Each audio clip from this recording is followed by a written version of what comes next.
하나님 말씀 요한복음 11장입니다.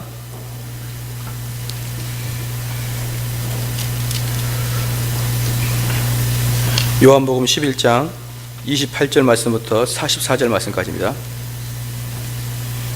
요한복음 11장 28절부터 44절 말씀까지입니다. 봉독해 올리겠습니다.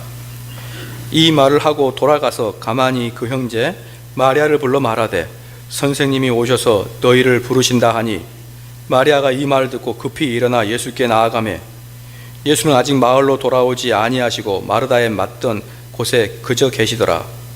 마리아와 함께 집에 있어 위로하던 유대인들이 그의 급히 나가는 것을 보고 곡하여 무덤에 가는 줄로 생각하고 따라가더니 마리아가 예수 계신 곳에 와서 보이고 그 발 앞에 엎드려 가로되 주께서 여기 계시었다면 내 오라비가 죽지 아니하였겠나이다 하더라. 예수께서 그의 우는 것과 또 함께 온 유대인들이 우는 것을 보시고 심령에 통분히 여기시고 민망히 여기사 가라사대 그를 어디에 두었느냐 가로되 주여 와서 보옵소서 하니 예수께서 눈물을 흘리시더라. 이에 유대인들이 말하되 보라 그를 어떻게 사랑하였는가 하며 그중 어떤 이는 말하되 소경의 눈을 뜨게 한 이 사람이 그 사람은 죽지 않게 할 수 없었더냐 하더라.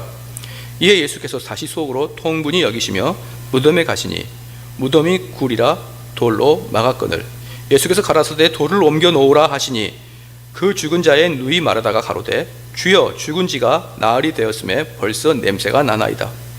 예수께서 가라사대 내 말이 네가 믿으면 하나님의 영광을 보리라 하지 아니하였느냐 하신대 돌을 옮겨 놓으니 예수께서 눈을 들어 우러러보시고 가라사대 아버지여 내 말을 들으신 것을 감사하나이다. 항상 내 말을 들으시는 줄을 내가 알았나이다. 그러나 이 말씀을 하옵는 것은 둘러선 무리를 위함이니 곧 아버지께서 나를 보내신 것을 저희로 믿게 하려 함이니이다. 이 말씀하시고 큰 소리로 나사로야 나오라 부르시니 죽은 자가 수족을 배로 동인 채로 나오는데 그 얼굴은 수건에 쌓였더라. 예수께서 가라사대 풀어놓아 다니게 하라 하시니라. 나사로를 살리신 그리스도의 결론이라는 제목으로 하나님 말씀 전하시겠습니다.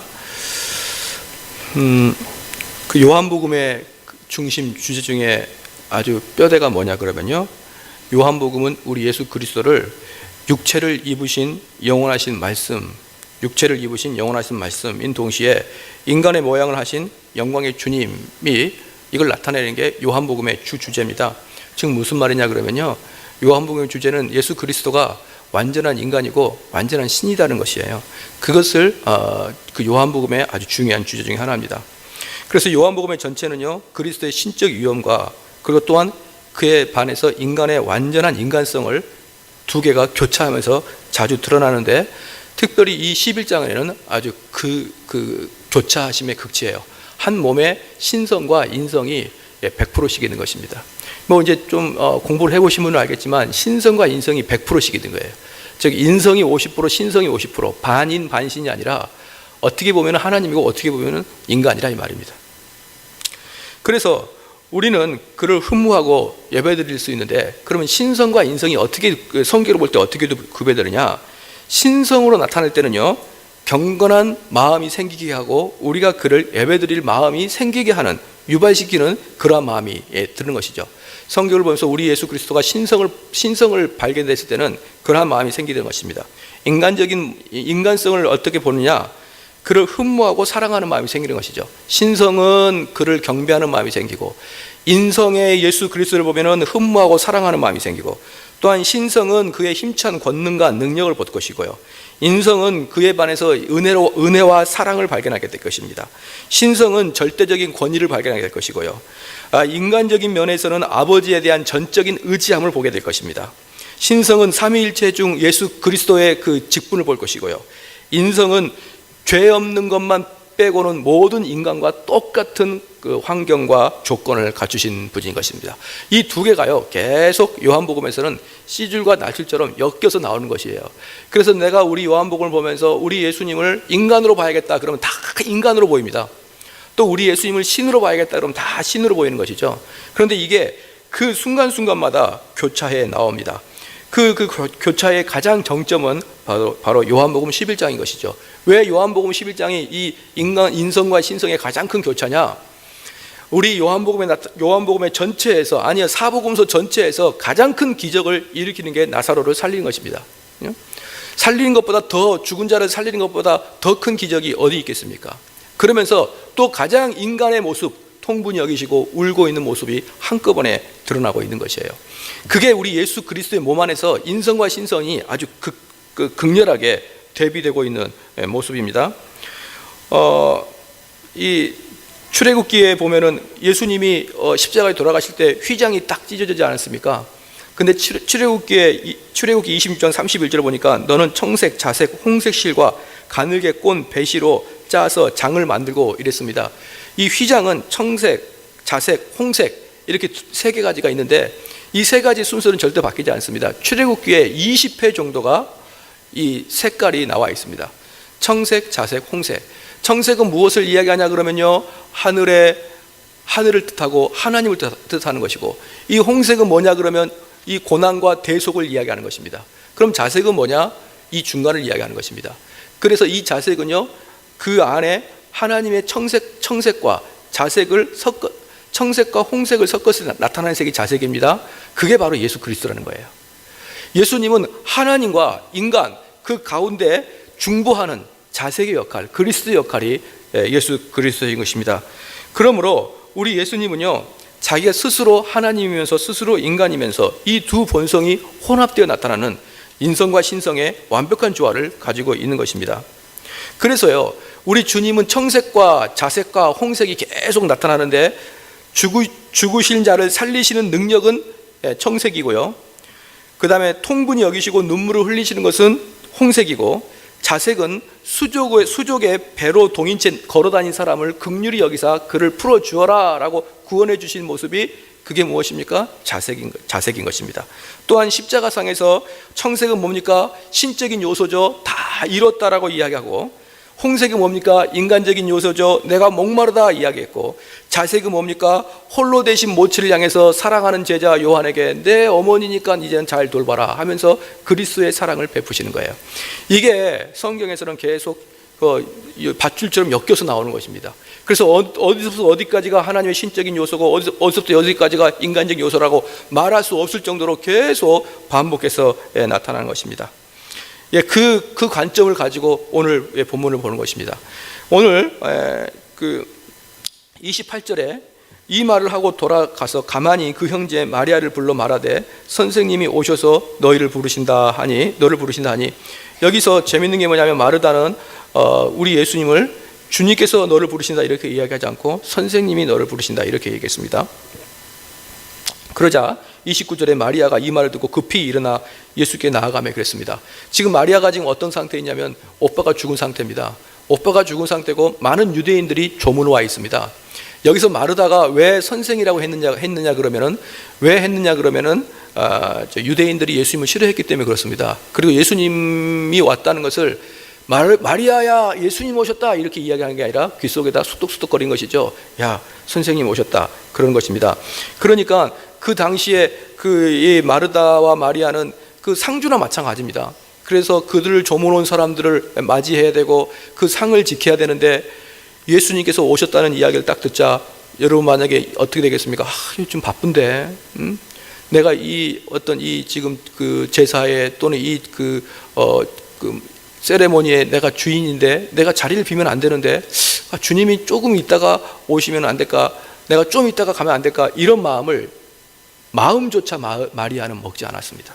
왜입니까? 29절에 마리아가 이 말을 듣고 급히 일어나는 거예요. 급히 일어났다. 급히.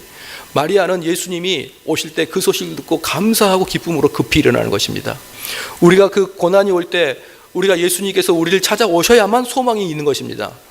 마리아는 지금 예수 그리스도만이 소망인 것이지 다른 것은 소망이 아닌 것입니다. 사랑하는 성도 여러분, 오늘 설교를 듣다가 이 말씀이 감동이 되면요 급히 그 말에 응답해야 됩니다. 그런데 많은 사람들은 어떻게 합니까? 말씀을 듣고 은혜 받고 우리 성도들 거의 대부분 그럽니다. 은혜를 받아요. 가슴에 찔림을 받습니다. 그리고 나아갈 때 어디다가 그 은혜와 가슴에 찔림을 놔두냐면 계단에다 다 깔고 나갑니다. 그래서 제가 일부 예배 때 말했어요. 저 계단을 은혜의 계단이다 라고 얘기해요. 왜? 여러분이 받은 은혜가 가득 차 있으니까 거기에. 그리고 집에 갈 때는 그냥 다시 자연인으로 돌아가는 것입니다.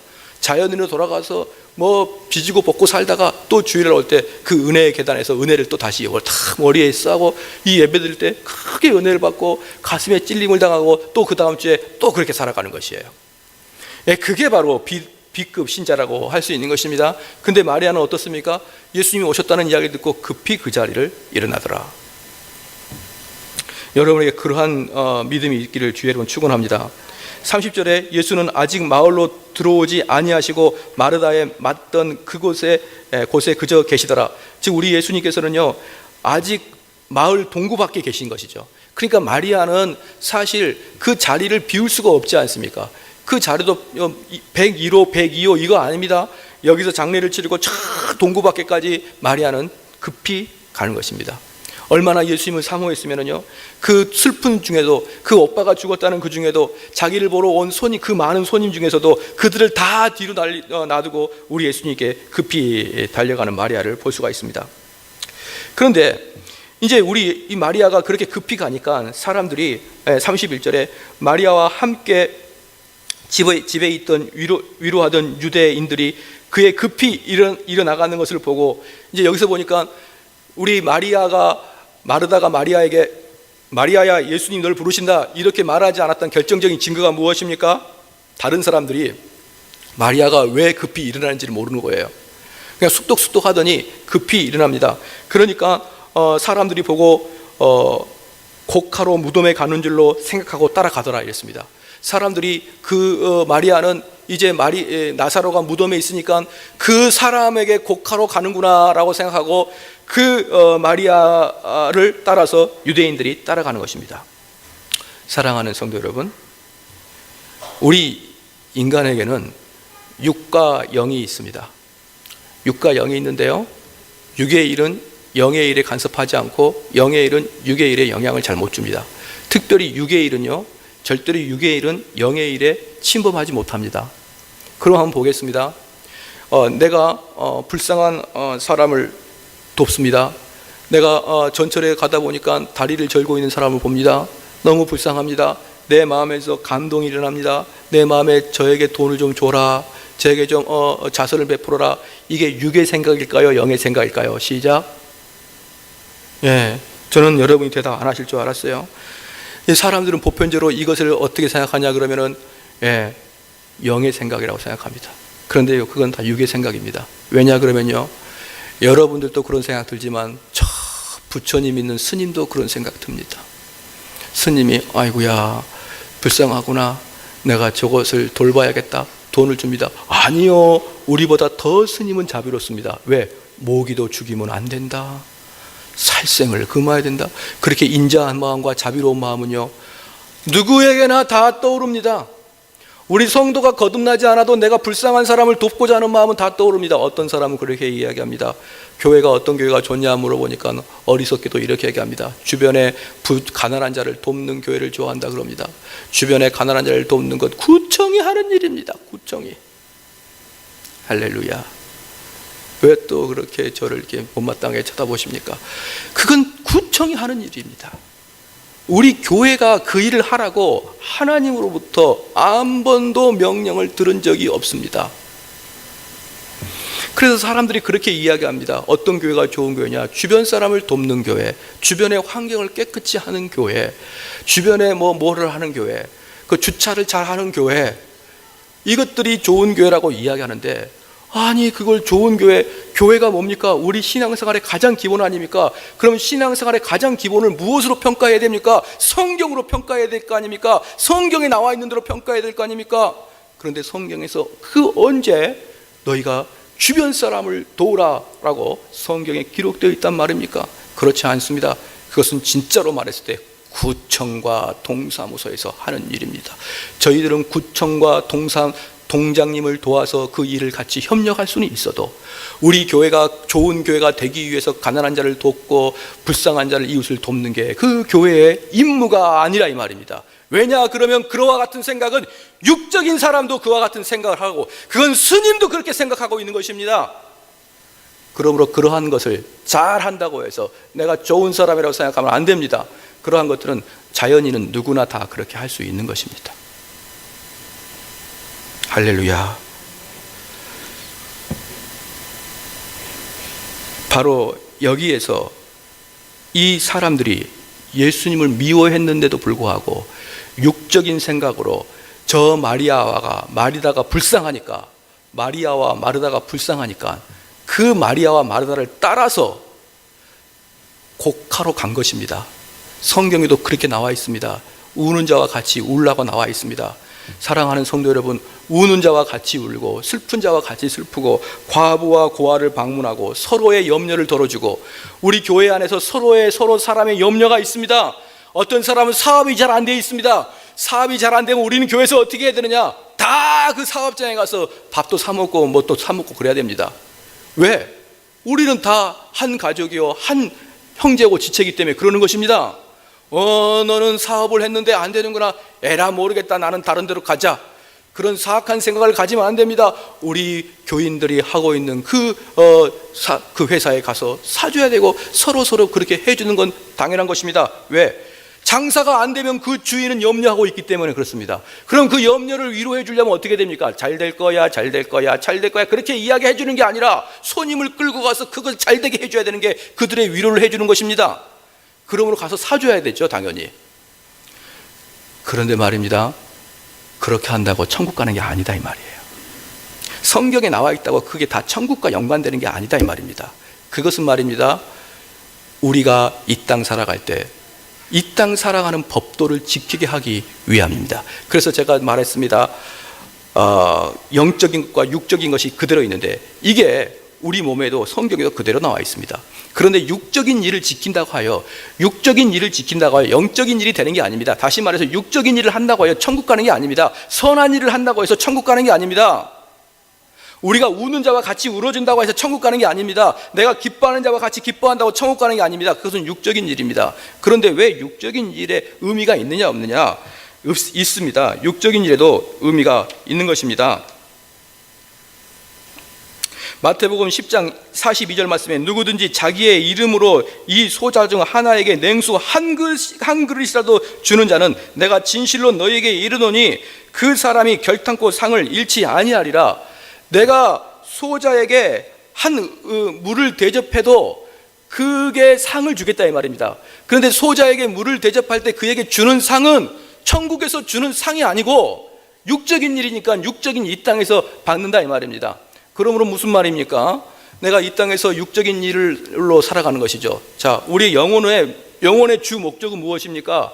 영혼의 주 목적은 천국 가는 것입니다. 영혼의 주 목적은 구원받는 것이죠. 영혼의 주 목적은 하나님과 동행하는 것이고 예수 그리스도와 덧입힘을 당하는 것입니다. 할렐루야. 그럼 육적인 목표는 무엇입니까? 육적인 목표는 행복입니다. 여러분이 이와 같이 우는 자와 같이 울어주고 기쁜 자와 같이 기쁘게 해주시고 내 이름으로 작은 소자에게 한 물을 대접하고 과부를 돌아보고 고아를 돌아보고 염려하는 자를 같이 염려해 준 자는요 이 땅에서 행복해지리라. 할렐루야. 이 땅에서 행복은요 구원과 관계없습니다. 이 땅에서 사는 법도에 따라서 너희들이 살아갈 때 이 땅에서 얻고자 하는 것도 얻어내는 것입니다. 그러므로 어리석은 질문을 하지 마십시오.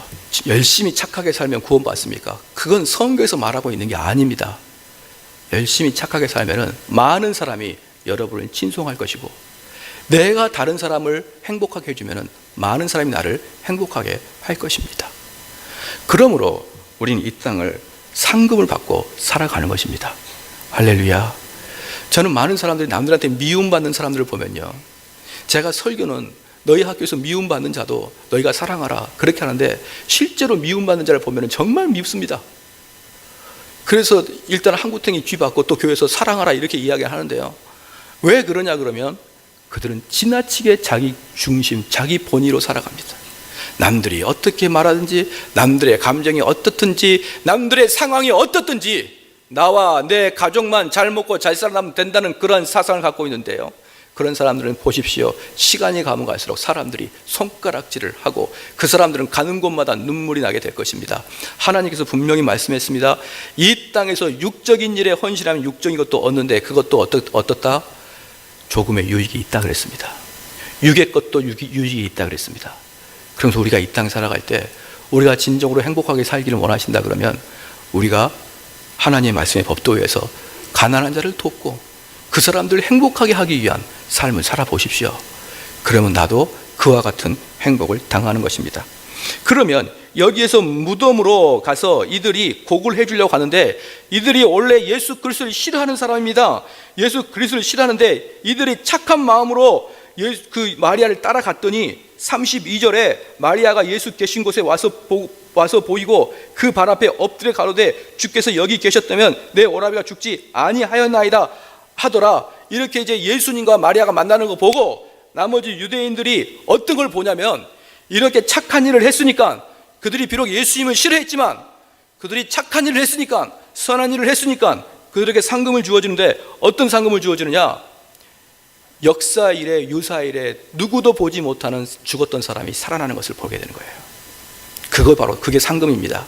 왜 그게 상금이냐 그러면 그렇게 하자 여기 42절 제가 한번 읽어보겠습니다. 항상 내 말을 들으시는 줄을 내가 알았나이다. 그러나 이 말씀 하옵는 것은 둘러선 무리를 위함이니 주변에 있는 무리들을 위함이니라고 했습니다. 곧 아버지께서 나를 보내신 것을 저희로 믿게 하려 함이니이다. 그러니까 그들은요 예수님을 싫어했습니다. 예수님을 신뢰하지 않았습니다. 그런데 그냥 선한 일을 해야 했습니다. 이건 예수님을 위한다고 하는 일이 아닙니다. 그냥 자연적인 상태에서 선한 일을 하였습니다. 그랬더니 그 선한 일을 했더니 그 결과가 무엇이냐? 지금까지 유사일에 보지 못했던 죽은 자의 기적을 보고 그리고 우리 예수님께서 친히 말씀하시기를 내가 나사로를 살리는 것은 이 무리들을 위함입니다 라고 딱 했어요. 그리고 45절에 마리아에게 와서 예수의 하신 일을 본 많은 유대인들이 저희를 믿었더라. 사랑하는 성도 여러분, 착하게 사십시오.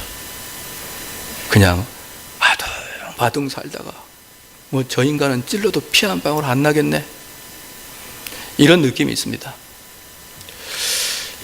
어떤 사람이랑 같이 교제하다가도요 내가 너무 힘듭니다. 너무 힘들다. 그러면은 딱 상상을 해보십시오. 그럼 그 사람이 나를 도와줄 수 있을 것이다 없을 것이다 금방 상상이 됩니다. 그죠? 우리 사람은 영적인 인간이라 다 알 수 있습니다.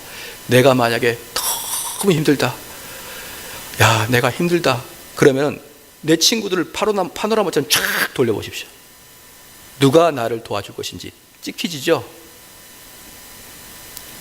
어떤 사람은요 이 교회 안에서도 그렇게 착한 이야기합니다. 막 할렐루야 할렐루야 하고 다닙니다.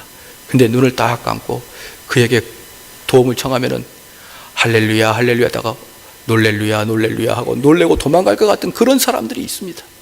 예? 말로는 완전히 예수 그리스도입니다. 상상을 해보십시오.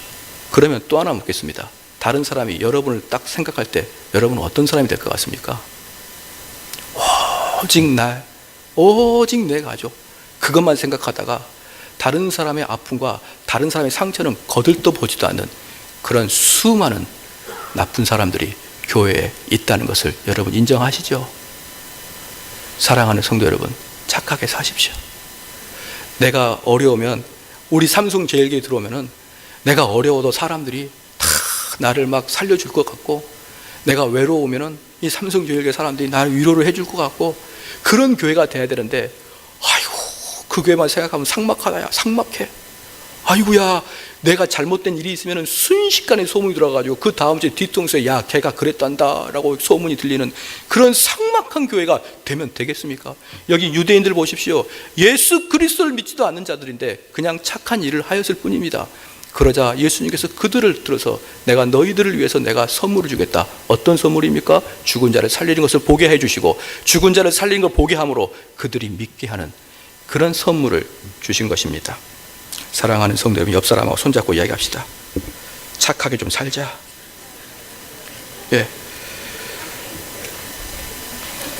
은혜가 되시죠?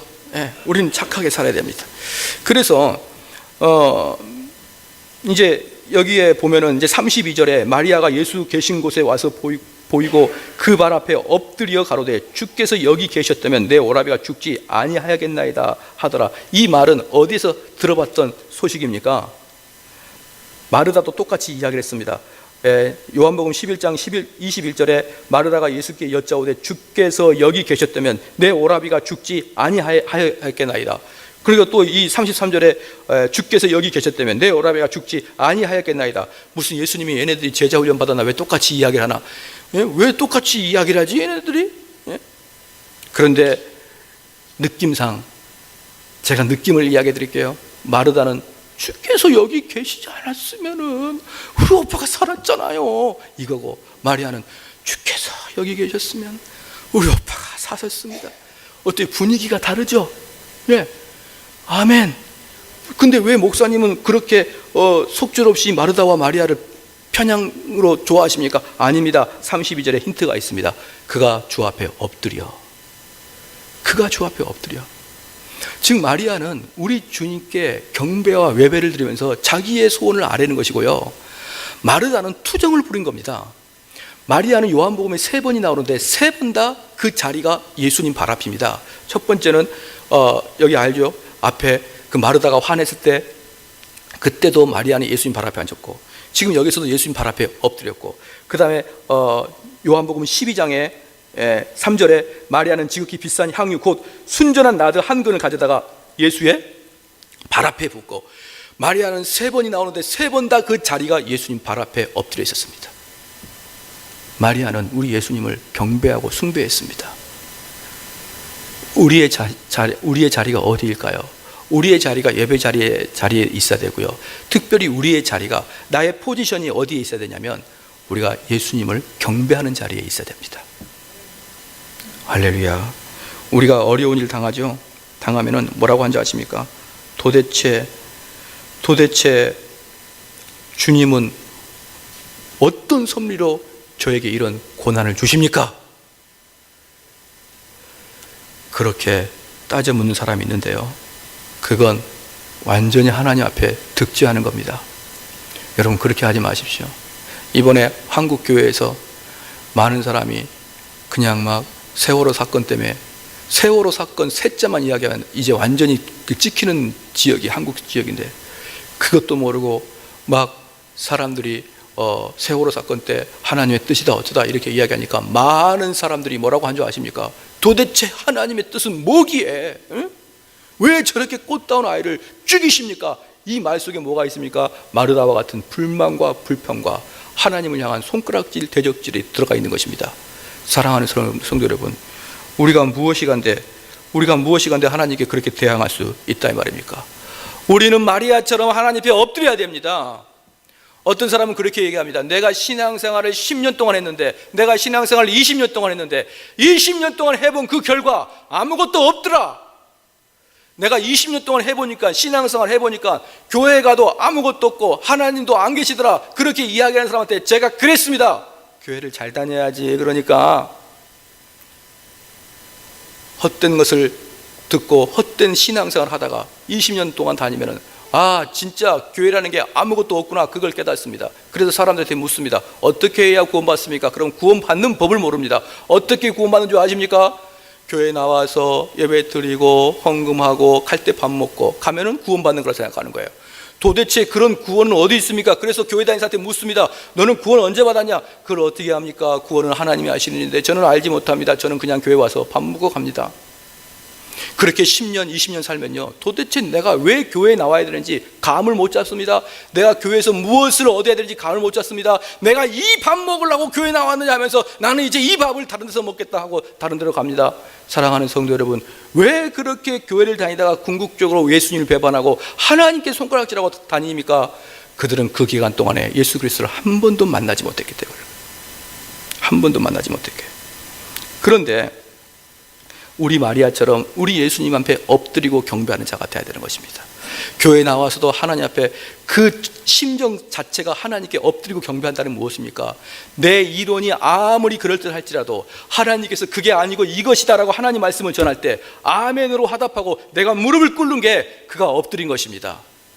목사님의 생각과 제 생각이 틀리는군요. 얼마 전에 저희 교회에서 어떤 분이 저한테 상담하다가 저는 목사님의 설교가 너무 좋습니다. 목사님의 설교가 저는 너무 좋은데 목사님, 구원받는 자와 구원받지 못한 자가 창세전에 선택되었다는 말은 전 도저히 받아들일 수 없습니다 라고 이야기하더라고요. 그래서 제가 이야기했어요. 그건 저도 그렇게 말하고 싶지 않습니다. 저도 그렇게 이야기하고 싶지 않습니다. 저도 열심히 노력하고 열심히 기도하면 구원받고 그렇게 그들의 믿음으로 천국 갈 수 있다고 말하고 싶습니다. 그러나 성경에서 그렇게 말하지 않습니까? 성경에서 그렇게 말하고 있지 않습니까? 그러니 저도 그렇게 말하는 겁니다 라고 이야기하자 그분이 뭐라고 한지 아십니까? 네, 알겠습니다. 그러더니 안 나와요. 안 나오래요. 지금 2달째 오도가도 안 하고 안 나와요. 그들은 지금 무엇을 대적하는 것입니까? 예수 그리스도의 말씀을 대적하는 거예요. 하나님 말씀을 대적하는 것입니다. 정말 외모는 착하게 생겼습니다. 정말 외모는 겸손했습니다. 저한테 와서 정말 예의 바르게 이야기했습니다. 그러나 이게 하나님 말씀이다 라고 전했을 때 성경을 다 펴서 보여줬습니다. 그랬더니 그가 그 마음속에 뭡니까? 이렇게 말하는 교회는 못 다닐 것 같아. 이렇게 결심하는 것 같아요. 내가 열심히 봉사하고 열심히 섬기고 열심히 기도하면 구원받고 은혜받고 이렇게 한다고 가르쳐 줘야지. 이렇게 이야기하니까 너무 불안당해서 내가 못 올 것 같아. 그리고 그날로 안 옵니다. 그날로. 사랑하는 성도 여러분, 여러분이 우리 하나님 앞에 예수님 앞에 무릎 꿇고 엎드린다는 뜻이 뭡니까? 여러분의 이론이 그 앞에 완전히 깨어진다는 것입니다. 33절에 예수께서 그의 우는 것과 또 함께 온 유대인들이 우는 것을 보시고 심령이 통분히 여기시고 민망히 여기사, 여기서 재미있는 게 있습니다. 우리 성도들이요, 이 말씀을 읽으면서 한 번이라도 궁금증을 가져봤는지 모르겠지만 저는 대단한 궁금증을 가졌습니다. 어떤 궁금증을 가졌냐면, 아니 예수님께서 34절에 가라사대 그를 어디에 두었느냐 가로되 주여 와서 보시옵소서. 34절에 곧바로 무덤으로 갑니다. 그리고 어디 있느냐라고 하면서 나사로를 살릴 것을 우리 예수님은 아셨을까요? 몰랐을까요? 아셨다 이 말입니다. 우리 예수님은 자신이 살리기 때문에 이제 단 몇 분 후에는 나사로를 살릴 것을 알고 계셨다 이 말입니다. 그런데 왜 우리 예수님이 우셨고 왜 우리 예수님이 통분히 여겼을까요? 저는 이걸 해석할 수가 없었습니다. 왜 우리 예수님이 울었을까요? 당연히 초상집에 가면 우는 건 당연하지만 곧바로 살릴 건데 왜 울었다? 왜 우는 것도 우는데 왜 통분히 여기시냐 이 말이에요. 왜 화를 내시냐 이 말입니다. 여러분 초상집에 가서 막 상주를 향해서 막 화를 내면 됩니까? 안 됩니까? 근데 우리 예수님은 화를 내시더라 이 말이에요. 왜 그러냐 그러면 여기서 33절을 자세히 읽어보십시오. 예수께서 그의 우는 것과 또 함께 온 유대인들이 우는 것을 보고, 그러니까 우리 예수님이 우시는 것은 나사로가 죽어서 우는 게 아닙니다. 그리고 마리아가 울어서만 우는 게 아닙니다. 마리아도 울고 유대인들 전체들이 우는 걸 보고, 마리아가 울고 유대인 전체가 우는 걸 보고 같이 울었다 그러면 되는데 왜 화를 내냐 이 말입니다. 왜 이렇게 성격이 이러시냐 이 말이에요. 왜 남들 우는 걸 보고 화를 내실까요? 그렇습니다. 이것은 지금 나사로도 아니고 마리아도 아니고 그들이 불쌍해서 우는 거 화내는 게 아닙니다. 이것은요, 우리 예수님이 이 땅에 죄의 결과로 인해서 사망의 권세 잡힌 그들을 보고 통분히 여기신 것입니다. 죄가 들어오심으로 그 죄의 결과, 죄의 싹스의 결과인 사망이, 즉 마귀가 전 사람들을 뒤에서 꽉 잡고 있는 걸 보고 화를 내신 것입니다. 그리고 아주 민망히 여기셨습니다. 민망히 여긴 뭐냐? 아주 슬프게 여기신 것입니다. 그래서 지금 제가 주님이면 그런 것입니다. 여러분 뒤에 탁 쌓여있는 죽음의 그림자를 보고 화를 내시는 거예요. 여러분도 조금 있으면 이렇게 죽음으로 들어가는데, 그 다음에 이제 좀 이해하시겠죠? 저 이거요 오랫동안 이해 못했습니다. 근데 여러분들은 1시간 만에 이해를 하신 거예요. 할렐루야. 예. 가라사대 그를 어디에 두었느냐 가로되 주여 와서 보옵소서. 예수께서 눈물을 흘리시더라. 여기서 또 예수님은 눈물을 흘리십니다. 그러면은 예수님의 감정이 완전히 인간적인 감정입니다. 통분이 여기시고 민망히 여기시고 그 다음에 예수님은 눈물을 흘리시더라.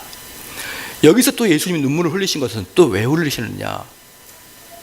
내가 나사로를 살릴 수는 있지만 내가 나사로가 죽은 이유는 죄의 결과에서 죽었는데 내가 나사로를 살리고 다시 하나님 우편에 가게 되면 이 많은 영혼들은 어떻게 하겠느냐 이 말이에요. 이 많은 영혼들은 이 나사로를 살린 게 궁극적인 문제 해결책이 아니다 이 말입니다. 이 수많은 사람들은 그리고 또 나사로조차도 조금 있으면 다시 죽을 것이고 저 마리아도 죽을 것이고 이 많은 유대인들도 이제 죽을 것인데 내가 가고 난 다음에 이 영혼들을 어찌할까? 그렇게 예수님 마음은 인간적인 마음과 신적인 마음이 교차하기 시작한 것입니다. 무덤이 어디 있느냐 이렇게 물을 땐 신적인 마음이고 그들을 보고 불쌍히 여기는 것은 인간의 마음이고 그렇게 아주 진지하고 경건하고 거룩한 시간에 35절 37절 한번 읽겠습니다. 시작. 이에 유대인들이 말하되 보라 그를 어떻게 사랑하였는가 하며 그 중에 어떤 이는 말하되 소경이 눈을 뜨게 한 이 사람이 그 사람은 죽지 않게 할 수 없더냐 하더라. 그렇게 심중의 불쌍함을 가지고 있고 그렇게 유대인들의 믿음을 원하시는 예수님 앞에서 그들이 뭐라 그러는 줄 아십니까?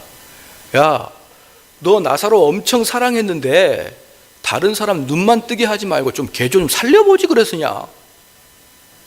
왜? 다른 사람은 잘 살리더니 진짜 너를 사랑하는 사람은 죽도록 내버려 두렸네 라고 하면서 비아냥거립니다. 이 비아냥이 어디도 나타나냐 그러면 예수님이 십자가에 못 박히실 때 야, 다른 사람은 다 살리고 너는 구원을 받지 못하는구나 라고 비아냥거립니다. 사랑하는 성도 여러분, 여러분이 얼마나 능력 있는지 제가 말씀을 드릴게요. 아무리 선한 사람도 내가 약점 발견하겠다 하면 다 발견할 수 있습니다. 누구든지. 우리 예수님의 약점조차도 사람은 발견할 수 있습니다. 그러니까 내가 다른 사람과 딱 대화를 나누다가 그 사람의 약점이 폭폭폭 눈에 들어오지 않습니까? 아, 이 사람은 지금 이 허점이야. 이거 지금 이거 단점이야. 발견하는 거 너무 좋아라 하지 마십시오. 그건 악한 심령들이 주로 하는 것입니다. 뭔 말만 했다 그러면 전부 다 그 약점을 잡아내는 것입니다. 그런데 문제는 뭐냐면 약점을 잡아낼 때 꼭 그들은 자기가 샤프하다고 생각하는 거예요. 네, 샤프로 찔림을 당할 수가 있습니다. 그건 샤프가 아니라 못된 죄악된 성품입니다.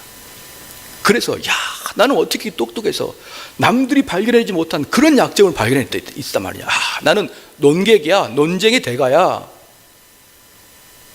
그렇게 생각하지 마십시오. 여기서 우리 예수님도 욕을 들었습니다. 우리 예수님 욕을 먹었습니다. 그때 38절에 이에 예수께서 다시 속으로 통분히 여기시며 무덤에 가시니, 지금 예수님은요, 보십시다. 아까 33절에 통분히 여기시고 그 다음에 민망히 여기시고 눈물을 흘리시고 38절에 또 통분히 여겼습니다. 자, 여기 통분은 어떤 통분일까요? 힌트가 이해입니다. 38절 말씀 이해, 거기다가 동그라미를 딱 쳐야 됩니다. 이해, 즉 누구 때문에? 앞에 유대인들이 우리 예수님을 비난하는 것 때문에 화를 낸다 이 말이에요. 우리 예수님은요, 목석이 아닙니다. 우리 예수님은 인간입니다. 그래서 자기를 비난하면 화냅니다. 어이구, 예수님 믿는 사람이 화를 내네? 그렇게 말하지 마십시오. 예수님도 통분이 여기십니다. 무슨 통분이 여기십니까? 뒤에서 자기를 쑥덕거리고 있으니까, 사람들이 수근수근 거리고 있으니까 화납니다. 그러니까 사랑하는 성도 여러분, 저는 예수 그리스도가 아닙니다. 저를 쑥덕거리지 마세요. 밤에 찾아갑니다. 똑똑똑, 집사님 때문에 제가 통분이 여김을 받고 왔습니다. 조심하셔야 됩니다. 왜? 예수님도 통분이 여기셨기 때문에. 많은 사람들이 우리 기독교가 잘못한 거니까 세상 사람들이 기독교를 조롱하기 시작합니다. 그래서 기독교를 개독교라 그러고 목사를 먹사라 그러고 집사를 잡사라 그러고 장로만 특별한 단어가 없더라고요. 뭐 하나 만들어야 될 것 같아요. 쟁노마 이렇게 하던가 해가지고 하여튼 여러 가지 단어를 다 붙여가지고 기독교를 욕할 때 우리 주님은 통분히 여기십니다. 그걸 우리 주님은 아무렇지 않게 받지 않습니다. 화내십니다. 사랑하는 성도 여러분, 우리의 행위 때문에 우리 주님이 그렇게 통분히 여기지 않기를 주의 이름으로 축원합니다. 그리고 여기에서 38절에 이에 예수께서 다시 속으로 통분히 여기시며 무덤에 가시니 무덤이 굴이라 돌로 막을 거는. 근데 어떤 사람은 그럽니다. 통분히 여기죠. 통분히 여기면은 우리 한국 사람은 어떠냐면 나 이거 안 해 이렇게 하는 거예요. 예? 나 안 해. 우리 주님이 통분히 여기시고 나 안 살려 이렇게 했으면은 상당히 어색할 뻔했습니다. 근데 우리 주님은 통분히 여기시는 건 통분히 여기는 거고 일은 일입니다. 사랑하는 성도 여러분, 만약에 제가 목회자인데 제가 집에서 나올 때 엄청 부부싸움을 하고 나왔다고 칩시다. 그러면 저 설교할 맛 날까요 안 날까요? 예. 이게 엄청 부부싸움 해가지고 와가지고 자녀를 사랑하세요 뭐 이런 말이 나올까요 안 나올까요? 안 나옵니다. 그러니까 설교하기 싫어집니다. 그러나 우리 주님은요 상관하지 않습니다. 그래도 설교합니다. 여러분이 마음속에 통분히 여기는 것과 내가 내 일을 하는 것은 전혀 같이 가는 거 아닙니다. 따로따로 가는 것입니다. 우리 주님은 무덤에 가시니 무덤이 굴이라 돌로 막았거늘.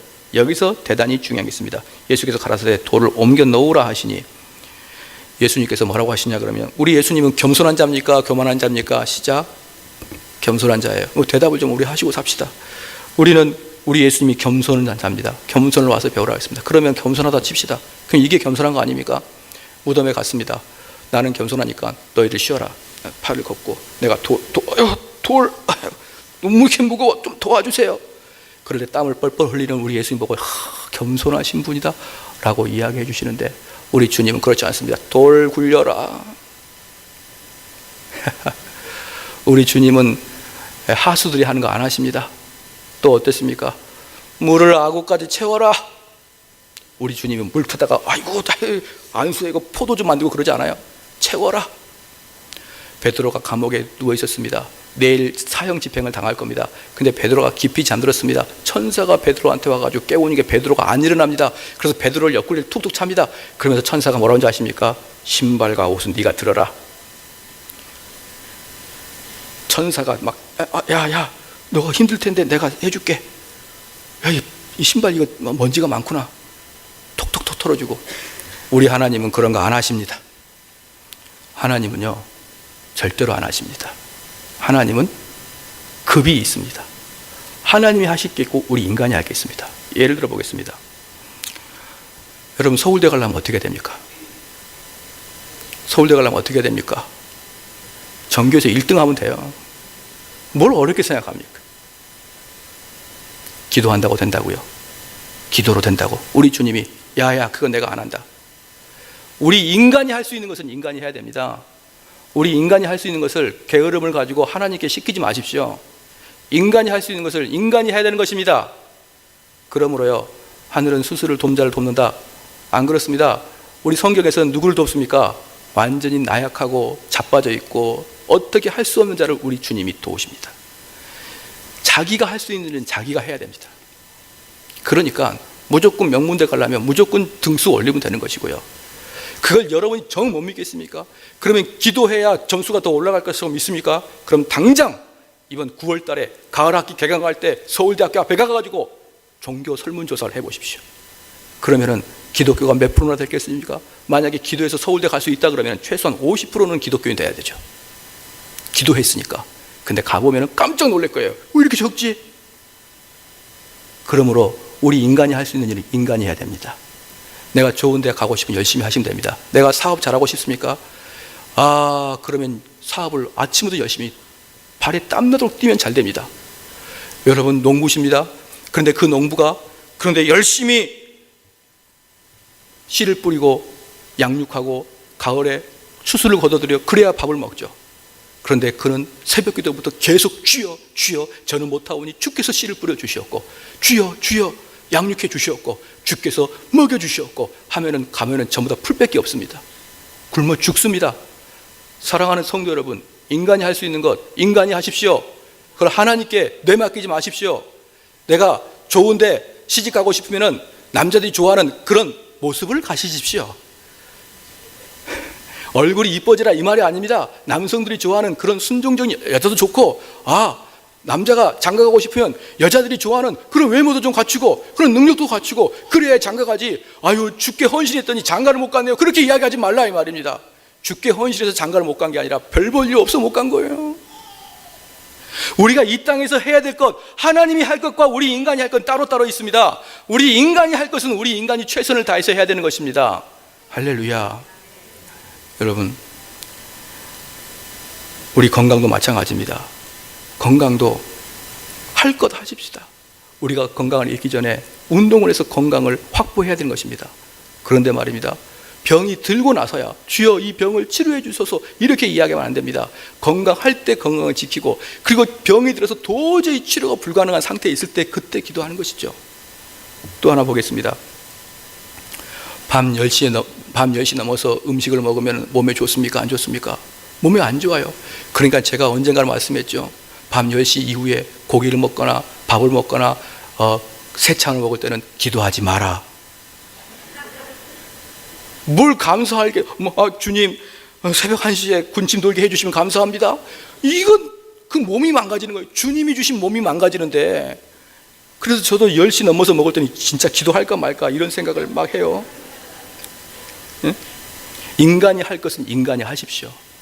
규칙을 가지고 체계를 가지고 건강을 지켜나가시는 것, 그건 인간이 해야 됩니다. 그리고 내가 이 땅에 잘 살고자 하기 원할 때는 인간이 해야 되는 것은 인간이 해야 됩니다. 그런데 한번 보십시다. 거의 대부분의 기도 제목이 인간이 해야 될 일을 하나님께 맡기죠. 좀 더 이따 가보면 좀 더 그 얘기를 더 할 겁니다. 39절에 예수께서 가라사대 돌을 옮겨 놓으라 하시니 그 죽은 누이 마르다가 가로되 주여 죽은 자가 나흘이 되었음에 벌써 냄새가 나나이다. 우리 주님께서 돌을 굴러 모으라 그랬더니 돌을 굴리려고 하니까 그 마르다가 또 뜩 나타나가지고 주여! 썩어서 냄새가 나는데 문을 열라고 하십니까? 라고 아주 표독스럽게 나타나는 거예요. 이 마르다는 지금 자기가 무슨 일을 하는지 모릅니다. 하마터면 하나님의 역사가 마르다 때문에 없어질 뻔했습니다. 사랑하는 성도 여러분, 은혜를 받기 시작하시죠? 은혜 받기 시작하면 여러분의 은혜를 뺏어갈 사람이 있습니다. 누구냐면 여러분의 가족입니다. 여러분의 부모님이 여러분의 은혜를 뺏어갈 것입니다. 여러분의 남편과 여러분의 아내가 여러분의 은혜를 뺏어갈 것입니다. 여러분의 자녀가 여러분의 은혜를 뺏어갈 것입니다. 아주 그가 여러분을 방해할 것입니다. 그러나 그럴 때 어떻게 됩니까? 이렇게 나쁠 수가 있냐 이렇게 얘기하지 않습니까? 원래 마르다도 그랬다. 여러분이 은혜 받을 때 은혜를 뺏어가는 사람은 저 일본군이 아닙니다. 저 북한군이 아니고 저 스님이 아닙니다. 은혜를 받을 때 은혜를 없애려고 하는 자는 마귀가 자기의 가장 가까운 사람을 통해서 작업을 합니다. 그러므로 내가 은혜를 받을 만할 때 내 아들이 내 딸이 나를 그렇게 속을 썩히게 해도 주여 이게 원래 그렇군요 이렇게 돼야 되지. 이 마귀가 어디서 나를 이렇게 힘들게 하냐, 적그리스도야 그렇게 하면 안 됩니다. 원래 그도 착한 애인데 은혜를 받을 만할 때 우리 마귀가 속삭인 것입니다. 할렐루야. 그 아내와 남편이 그냥 쿡쿡 찔러가지고 은혜를 못 받겠다 그러는 거예요. 그래서 많은 경우에 우리 그 목회자 사모님들은 누가 은혜를 못 받게 하냐면 당신이 나를 은혜를 못 받게 한다. 예? 설교 단상에서 하는 정도만 교회 집안에서 하면 당신을 내가 가마에 태워 다니겠다 이렇게 이야기하는 게 다 남편 때문에 사모들이 은혜를 못 받는 겁니다. 그럴 때 이 마르다가 딱 할 때 우리 예수님께서 하여튼 마르다는 처음부터 끝까지 우리 예수님을 조금 괴롭히는 사람이 됐습니다. 40절에 예수께서 가라사대 내 말이 네게 믿으면 하나님의 영광을 보리라 하지 아니하였느냐 하신데, 이제 우리 예수님께서 말하냐면 너가 나를 믿으면 지금 하나님의 영광을 볼 것이다. 너가 내 말을 믿으면 하나님의 영광을 보게 될 것이라고 내가 그렇게 이야기하지 않았느냐. 41절에 돌을 옮겨 놓으니 예수께서 눈을 들어 우러러보시고 가라사대 아버지여 내 말을 들으신 것을 감사하나이다. 자, 여기서 제가 말씀에 아주 중요한 것을 말씀하고 넘어가겠습니다. 여기서 우리 예수님은요 돌을 옮겨 놓으시고 아직 나사로야 나오너라 이렇게 이야기하지도 않았는데 내 말을 들으신 것을 감사한다라고 이야기했습니다. 예, 이제 이런 사람들을 봤습니다. 기도를 할 때 기도의 응답법을 이렇게 얘기합니다. 첫 번째, 믿음으로 될 것을 믿고, 그리고 강력하게 기도하고, 그러하고 이미 이루어진 것을 믿고, 그리고 기도를 끝내라. 이렇게. 그럼 우리 주님 깜짝 놀랍니다. 왜? 우린 이미 될 거 믿습니다. 그리고 우리는 가버렸거든요. 근데 우리 하나님은 아직 우리의 기도를 응답할 차비가 없는데 여기 기도하러 온 사람이 이미 된 것을 믿습니다. 그리고 가버리시면은 우리 하나님도 참으로 난해하다. 이번에 요즘에 월드컵 보면은 스페인, 포르투갈, 멕시코, 브라질 이 아이들이 축구하다가 골을 넣으면 하나님께 삿대질하는 거 아시죠? 이렇게 하죠. 네. 그런데 스페인하고 예컨대 브라질이 축구를 했다 칩시다. 그럼 스페인이 공을 차가지고 넣었으면은 이렇게 할 거죠. 누구한테 지금 하는 겁니까? 하나님 감사하다는 것이죠. 브라질 애들도 골 넣고 나면은 하나님 감사합니다 이렇게 하는 것이죠. 그리고 축구장에 들어올 때 전부 다 하나같이 약속한 것처럼 제자 훈련 받아가지고 이렇게 하고 들어오죠. 자, 그럼 하나님 누구 편을 들어줘야 될까요? 아유, 브라질을? 아야야, 스페인을? 이 난해한데? 다들 자기들이 골을 넣고 하나님께 감사하는데 그럼 하나님은 스페인에도 감사를 듣고 브라질도 감사하고 헷갈리네. 사랑하는 성도 여러분, 우리가 기도가 뭔지를 좀 알아야 됩니다. 여기서 우리 주님이 말씀하실 때 이루신 것을 믿었습니다, 이루어 주신 것을 믿습니다, 감사합니다, 이건요 우리들의 마인드 컨트롤, 긍정적인 생각이 아닙니다. 될 것을 믿습니다, 그게 아닙니다. 요한복음 8장 29절 한번 보십시다. 요한복음 8장 29절 한번 같이 크게 한번 읽겠습니다. 시작.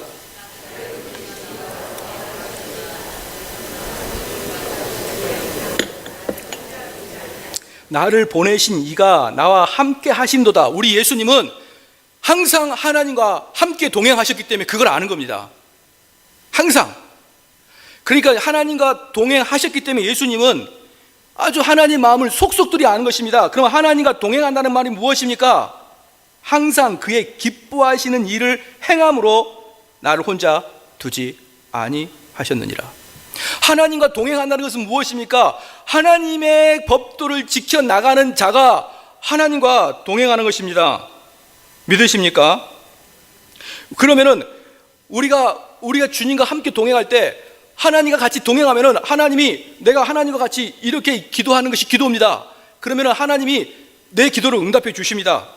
그러나 우리가 하나님과 동행하지 못하고 하나님과 동행하지 못한다는 무슨 말이냐 그러면 하나님 말씀에 내가 순종하지 않고 더 나아가서 하나님의 법도를 따르고자 하는 마음도 없습니다. 그런 자가 시편 66편 18절에 내가 내 마음에 죄악을 품으면 주께서 듣지 아니하시리라. 우리 성도가 기도를 하긴 하는데 주께서 진짜 들어주십니까? 언젠가는 들어주시겠지, 그러고 넘어가지 않습니까? 근데 사실은 안 들어준 겁니다. 잘 보십시오. 왜 안 들어줍니까? 우리가 주님과 동행하지 않기 때문에 그런 것입니다. 내가 주의 말씀에 내가 순종하고자 하는 마음도 없고 주의 법도를 귀하게 여기지도 않고 주 앞에 나와서 탄원하는 것도 귀하게 여기지 않는 자가 어느 날 갑자기 나와서 주여 나의 이러한 것들을 들어주소서라고 기도하는 것은요, 그 사람 속에 있는 욕망과 그 사람 속에 있는 자기 이기심과 욕망을 하나님이 들어주신 거기 때문에 거긴 죄를 더하는 것입니다. 여러분이 그리스도의 명령에 순종하지 않고 아무 관심도 없이 나와서 주여 이걸 들어주십시오 라고 할 때 그걸 들어주는 것은 하나님이 우리의 죄를 더하시는 것이라 이 말입니다. 그러므로 그런 기도는 들어주지 않습니다. 너희는 무엇인지 주의 이름을 구하라. 그리하면 들으시리라. 그 앞에 뭐가 있습니까? 너는 내 안에, 나는 내 안에. 왜 그걸 빼버립니까?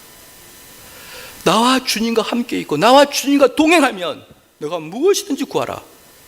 내가 들어주리라. 근데 우리는 주님과 동행하는 거 관심 없죠. 하나님 말씀이 나에게 뭐라고 하는지 관심 없습니다. 그냥 살다가 필요한 거 있으면 주여 도와주소서라고 합니다. 제가 이렇게 이야기하겠습니다. 자기의 삶의 변화는 아무것도 없습니다. 자기 삶에서 그리스도를 섬겨야겠다는 마음도 없습니다. 내가 좁은 길로 가고자 하는 마음도 없습니다. 그런데 넓은 길만 있습니다. 내가 잘 되길 바랍니다. 그런데 가지고 싶은 게 있습니다. 여기다가 씁니다. 나는 2014년도에 우리 집 23평짜리를 2014년도 9월 달까지 2억 5천에 판매될 걸 믿습니다. 딱 1번. 기도 제목을 이제 그렇게 쓰는 겁니다. 보편적으로. 2번. 남편감을 딱 쓰는데, 남편은 키가 180, 교회를 열심히 다니고 서울에 있는 4년제를 나오고 연봉이 5천 이상, 뭐 아주 구체적으로 쓰는 겁니다. 그렇게 기도하지 마시고 내 삶을 주와 동행하십시오. 할렐루야. 내 삶을 주와 동행하십시오. 우리 집사람 그렇게 기도 안 해도 저를 만나지 않습니까? 그렇게 하지 마시고 주와 동행하십시오. 제가 그렇게 기도문을 쓰라는 거 거절하는 게 아닙니다. 그것은 내가 기도문을 쓰고 나서 그것이 이루어지면 감사하기 위해서 조건입니다. 왜? 잊어버리니까. 우리가 무엇을 기도했는지, 무엇을 간구했고 무엇을 응답받았는지 잊어버리니까 정말 좋은 것입니다. 그런데 그것은 부수적인 것입니다. 진짜 기도는 내가 주와 함께 동행하는 것입니다. 무엇이든지 구하는 바를 그에게 받나니 이는 우리가 그의 계명을 지키고 그 앞에서 기뻐하시는 것을 행함 때문이라. 요한일서 3장 22절에 분명히 나와 있지 않습니까? 그가 기뻐하시는 일을 행하기 때문에 그가 우리의 기도를 들어주시느니라. 사랑하는 성도 여러분, 그게 기도입니다. 교회 나와서 목사님 설교 들으면 기도할 게 없어요. 그렇게 하지 마십시오.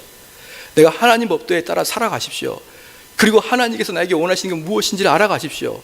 그러면요, 무엇이든지 구하면 들으리라. 마지막으로 요한복음 본문을 보면요, 마지막으로 11장